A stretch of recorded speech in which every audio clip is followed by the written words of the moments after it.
আমরা ছোটবেলা থেকেই রূপকথার গল্প শুনে বড় হই। ডালিম কুমার কিভাবে পক্ষীরাজ ঘোড়ায় চড়ে রাক্ষসের দেশ থেকে রাজকন্যাকে উদ্ধার করলো, কিংবা সিন্ড্রেলা ঘুটিকুরুনি সিন্ড্রেলাকে কিভাবে রাজপুত্র এসে রাজরানী বানালো।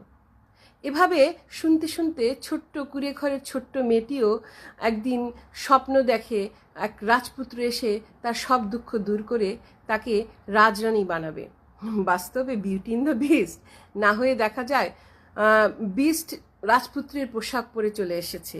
বাস্তবতার সম্মুখীন হয় তখন মেয়েটি।